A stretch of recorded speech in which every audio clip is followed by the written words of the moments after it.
David, who are you actually? If you would have to introduce yourself in a few sentences, how would you do that?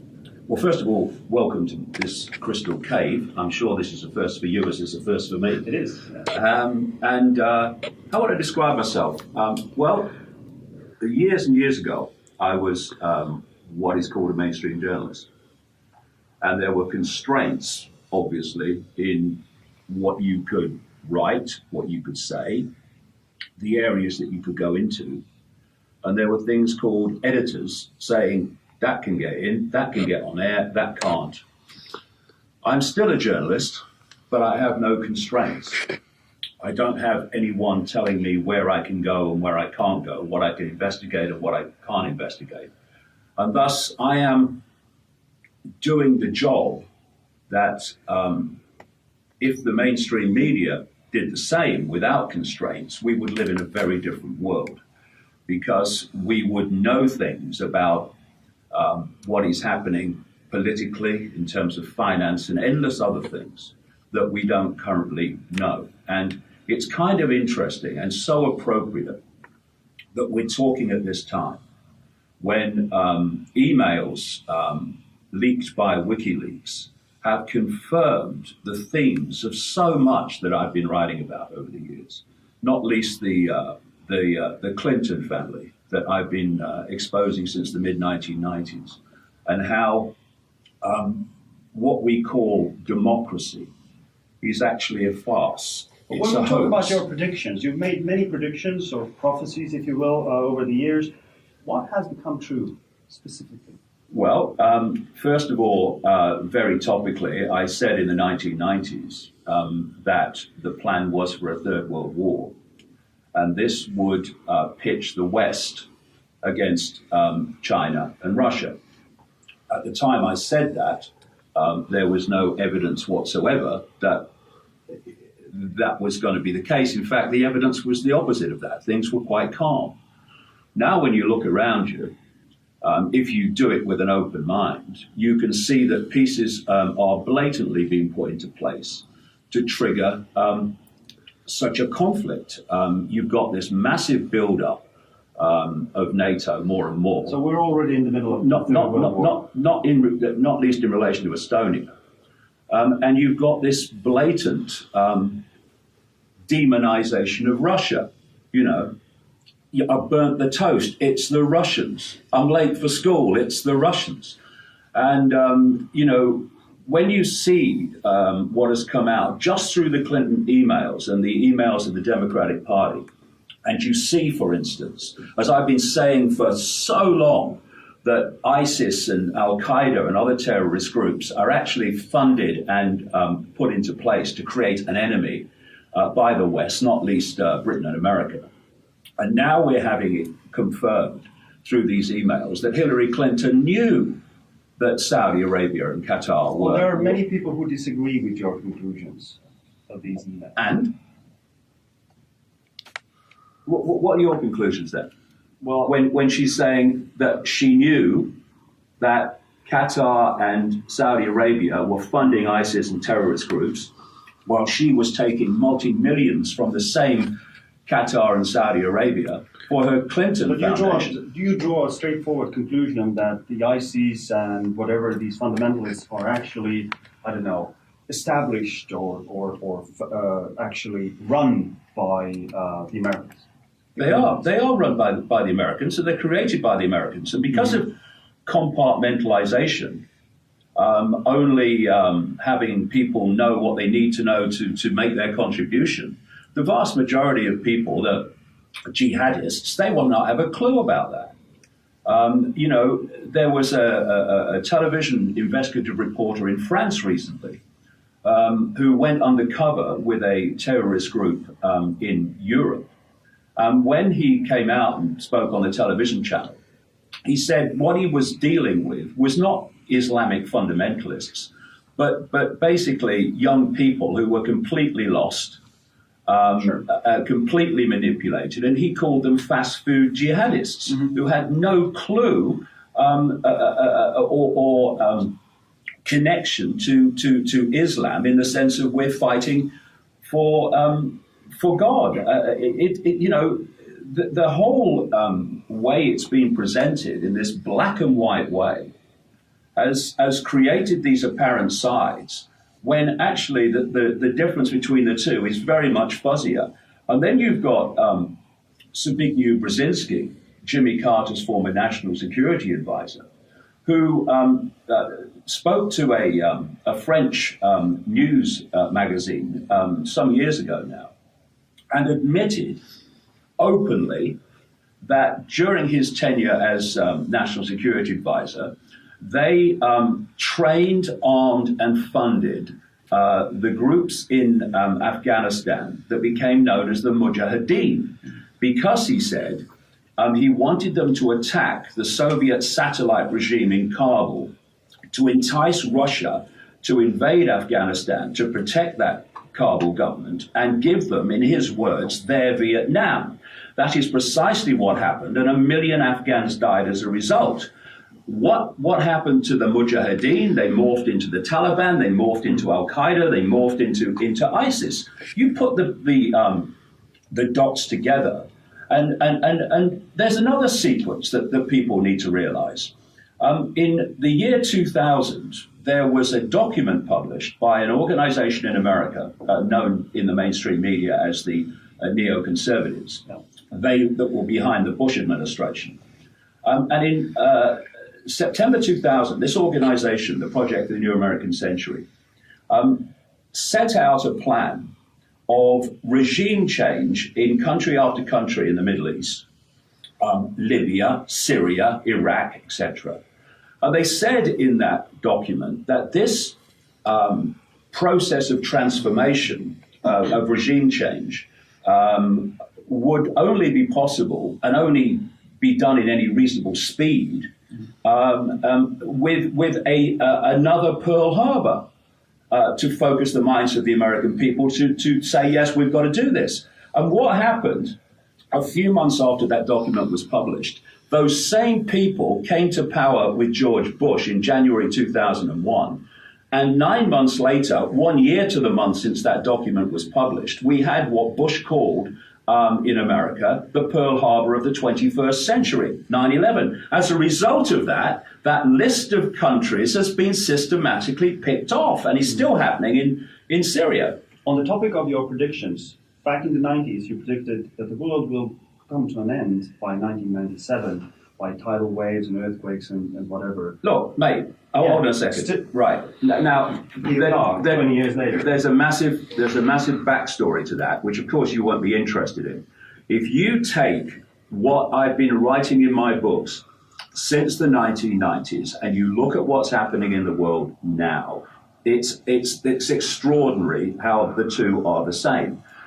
And why do thousands of people come to see my events around the world, from all walks of life, from all colours, all backgrounds, all creeds, all income brackets? Because they're crazy, because they're stupid? No, because they have an open mind that says this makes sense to me, or at least I'm going to see if the information makes sense, and it does, and that's why so many people are now interested in my work. Now you can say, oh, let's go back 26 years when I was having a massive mind experience that changed my life, and let's stay there. Let's put that there, or we can be adult and we can be mature and we can say, look, since this guy started writing books, look at what he's written and look at what has happened. Well, and that's what people are doing. Your opponents say that you predict so many things. You talk about a vast array of stuff that you're bound to hit a nail sometimes, so to speak. Right across what I've been writing about is now being confirmed. One of the things I've been writing about, if you want to go deeper into this, since what must be best part of 15 years, is that we live in the equivalent of a cosmic video game, a virtual reality universe. If you follow scientific thought and you look at some real mainstream people who've come out recently in the last few years who are saying the same. They're saying that that actually is the only thing that makes sense of. Well, they're speculating. They're not. That's proven. Well, to my understanding. Of course. What do you call proof? You have to look at the evidence and then conclude: do I think the evidence is substantial enough for me to start to encompass this? When you've got mathematicians and physicists like Max Tegmark at the Massachusetts Institute of Technology coming out and pointing out that the physics of our reality is the same as the physics of a video game.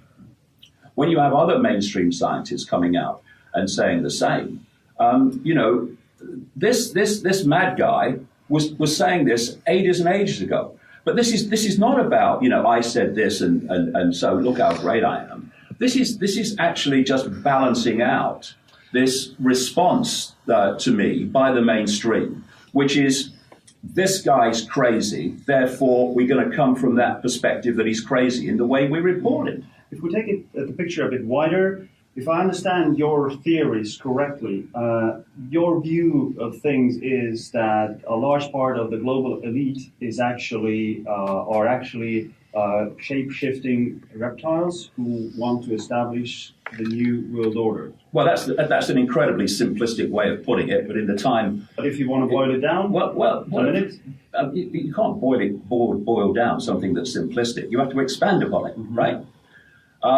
Let me put this to you. According to mainstream science, the electromagnetic spectrum is 0.005% of what exists in this universe.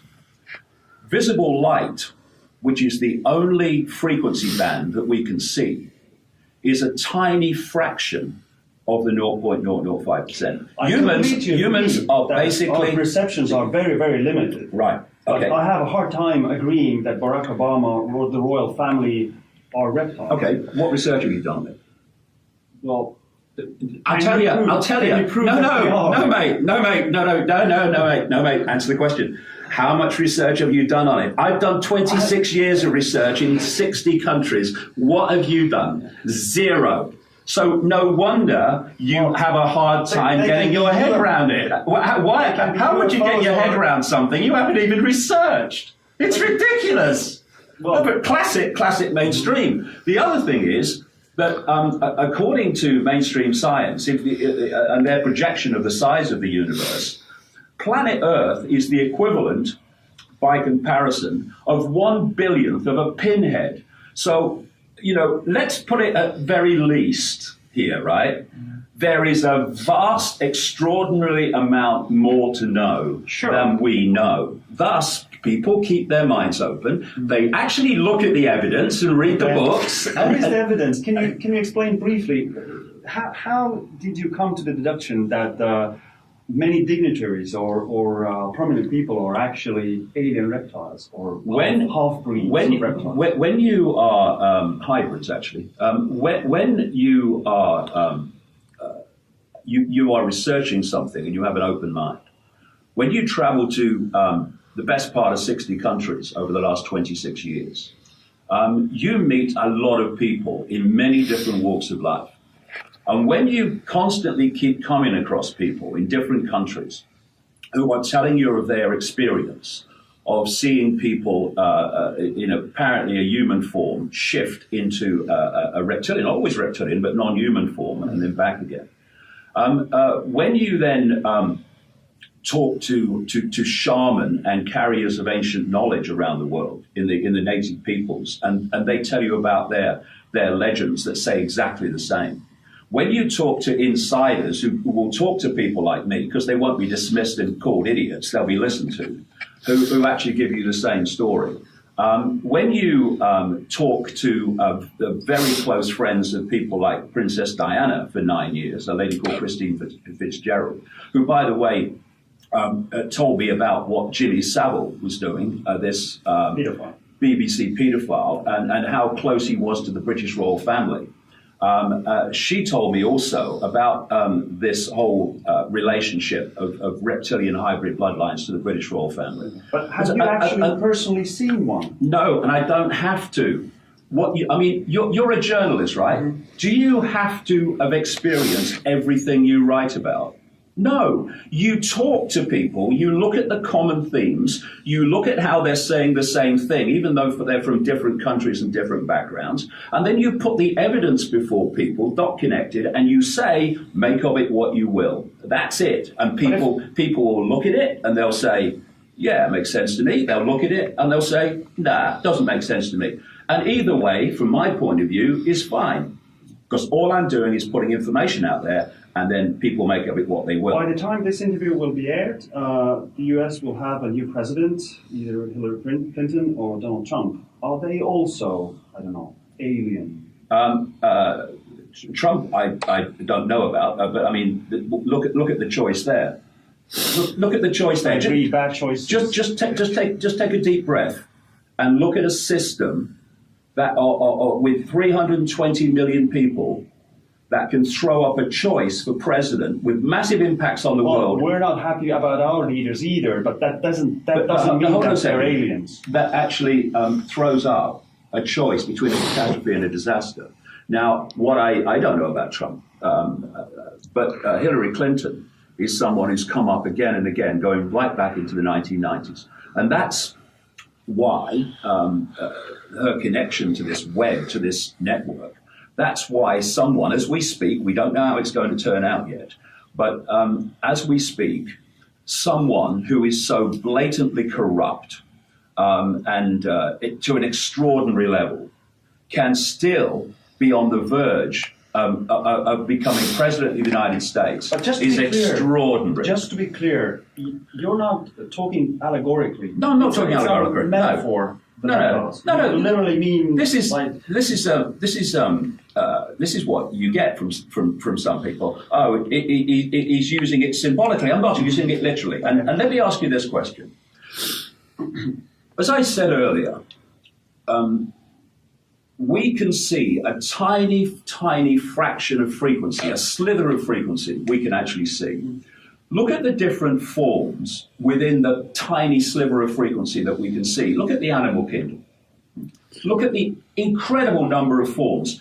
Do we really believe that out there in the great forever, that almost the entirety of which we cannot see, that forms of what we would call life only take a human form? What?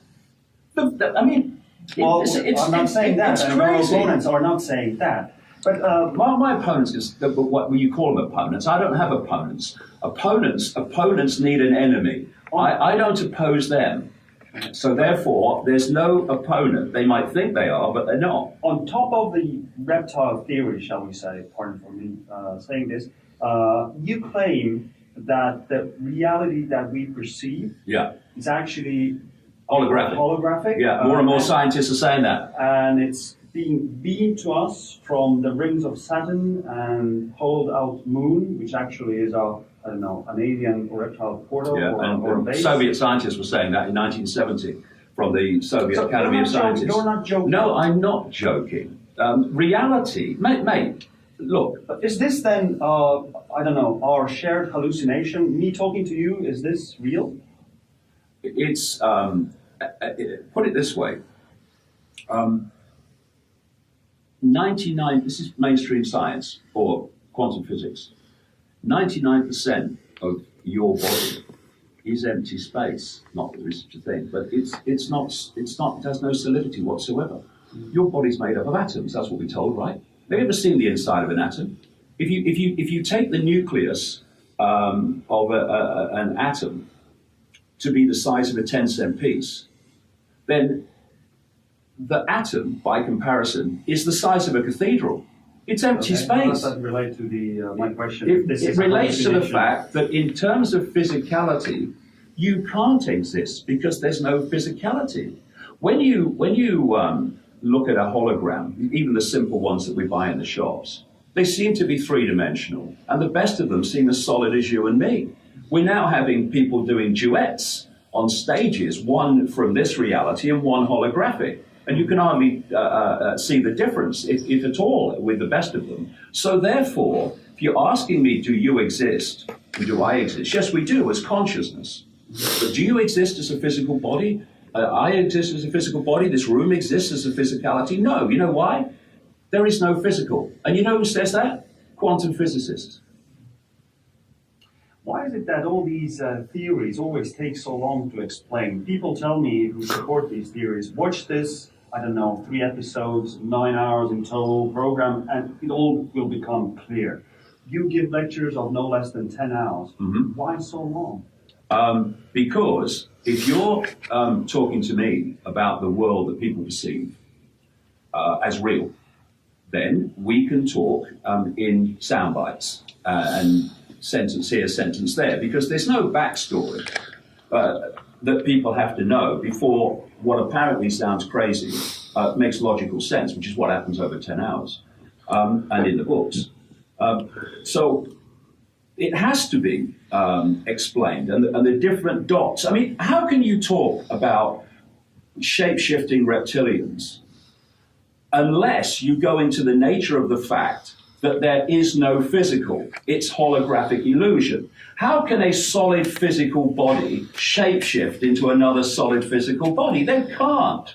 So unless you explain the nature of reality, how can shapeshifting make sense to people? Because the immediate wave of the hand is, it can't happen. How can you have solid body change into solid body? But that's not what's happening. So you see, in all these areas, there has to be a backstory.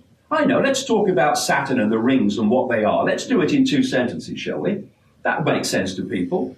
You know, we've got to be mature and we've got to be adult. And if people can't be bothered and they say, oh, what, I've got to listen for 10 hours. Well, you're not interested then. You go and watch the television news and the game show and let people who really want to know actually listen. But if these reptiles are as advanced as you are, they surely could take over the game just like that without taking their time, millennia and millennia, infiltrating all the years. The thing is, you see, you go again. You're coming from a perspective who's done no research into this, and there is an answer to that, but not in the time that you're going to give it. There'll be an answer to that on Saturday in Tallinn. But not in the space and the time that this program is prepared to give to it. So this is where you are, and this is the challenge of people like me. You know, when I'm talking in the alternative media, they give me time to explain. When I'm talking in the mainstream media, they don't, and you're talking in ways and one-liners. Oh, he believes in shape-shifting reptiles. What's the initial reaction from people to that? With no backstory, well, he's crazy. I would imagine lots of people are writing hate mail to my boss at the moment for letting you on the air. Why? Because they think you're mad. Really? Do you know something? Being called mad by an idiot is a compliment, so I take it. Thank you very much. Is there a special message? You have your largest event in this region, in Tallinn, this Saturday. Is there a specific message for the folks here? For the folks everywhere. You are not your body. You are not your name. You are not your race. You are not your religion. You are not your life story. You are infinite awareness having those experiences. And what's happened to the human race is we've been manipulated to believe our experiences are who we are. Who we are is that consciousness which is having those experiences. The consciousness that stays conscious and expands in its consciousness when it leaves the body at what we call death, which is what's happening to people in a near-death experience. This is why their consciousness continues, because they are that consciousness. And it's just now coming from another perception, because it's left the focus of attention that the body creates, the hologram creates. So if we all realize, think about it, if we all realize that we're just consciousness, expressions of the same consciousness having different experiences, all the fault lines of divide and rule, of race, of religion, of all these different manufactured fault lines of divide and rule, they disappear. Why would an expression of consciousness want to go to war with an expression of that same consciousness if it realized that's what it was? if it thinks it's a Muslim, it's a Jew, it's a middle-class American, then these conflicts can happen, but not if you realize that it's all that. All that is an illusion. Your critics say that, yes, the world is a scary, at times a scary and a messed up place. I don't find it a scary place. You're taking advantage of people's fears. Oh, really? Profiting. Why don't I have giving lectures? Why don't I have fear? Why don't I fear any of this? Lots of and why do I live? These are unpleasant things. Why do I live? Diseases. All right. Oh yeah. Okay. What we'll do then is we'll go. What we'll do is we'll turn on the television news and we'll watch babies being blown apart in Aleppo, right? And we're not dealing in fear, are we? We're not going to frighten people by having children blown away in Aleppo in a manufactured war.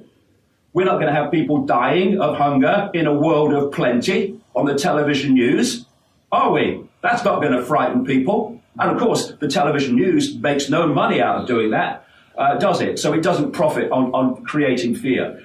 We need to face what's happening in the world so that we can do something about it, right? And if we leave it to the mainstream media, as has been done until recently, look where that got us. Eh? The point being that bad things do happen, but not for a particular reason. How do you know? All the time. How do you know? How do you know? You don't. These are suppositions which you're giving to me as fact. You ask me to support what I'm saying. You support what you're saying. Right? Well, how do you know? How do you know that bad things don't happen because they're made to happen? My personal perception is that, I don't know. Now that's different. Your personal perception. That's not what you said. My knowledge is, or from what I have learned through my 42 years of life, is that if there's a car accident and 3 people die, it's not a lizard conspiracy. Did I say it was? If there's a war, it's not necessarily some sort of a conspiracy. How do you know? Well, I don't know, but over the millennia... Let me just ask you this. I said earlier that a document was published in America in 2000 by the people that then became the key players in the Bush administration, people like Rumsfeld and Cheney and Wolfowitz and Dov Zakheim, the comptroller of the entire Pentagon, calling for a series of countries to be regime changed. It said in that document that to make this happen in any kind of speed, we need another Pearl Harbor, right? Okay, 1 year later, America had what Bush called the Pearl Harbor of the 21st century, and as a result of that, the countries on that list have been picked off, right? Now, do you not think that that's worth investigating? If so, why hasn't the mainstream media investigated it? Well, I believe it has. No, it has not. You're talking to an expert here, mate, on that. I'm on this, all my waking hours, and I have been for 26 years. I know what they investigate and not start. Let me ask you another question. Because you accept, do you, that we were not told the truth about weapons of mass destruction in Iraq, right? Sure, yes. Right? Yes. That there was an invasion based on what was actually a lie, and the knowing lie, that invasion was catastrophic. Hold on, let me finish, then you can come in. It was a catastrophic lie and created catastrophic circumstances for Iraqis. As a result of that invasion, catastrophe has expanded across the Middle East. Okay? Sure. Who told us that there were weapons of mass destruction in Iraq when they knew there weren't? Well, the British and US government, didn't they? Let me put it simpler for you. The very same people, not even the same agencies, the same people that told us the official story of 9/11. Now, okay. as a mainstream journalist, you can have this journalistic schizophrenia that you can accept that you were lied to over a catastrophic invasion and all the consequences that have followed, but accept every last word of the official story of 9/11.